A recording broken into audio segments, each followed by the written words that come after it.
Hi B family, magandang buhay. Tara, kape tayo.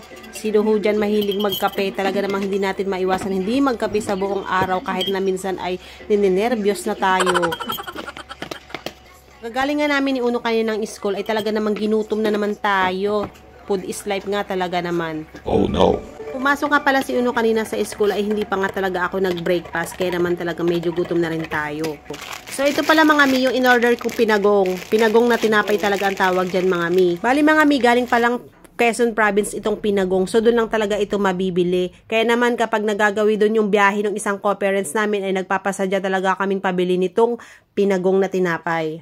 Pag umorder nga pala rin ako nitong pinagong ay binibigyan ko si nanay. Kaya simula nung natikman rin ito ni nanay ay talaga namang hinahanap niya rin yung ganitong klase ng tinapay. Kaya naman ay binigyan ko na naman si nanay ng 2 pack ng pinagong. Kaya mga mi, kapag nakapasyal din kayo sa Quezon Province, try nyong bumili ng pinagong na tinapay. So yun lang for today's video. Kung hindi ka pa nakafollow sa aming page, please follow. Thank you. God bless!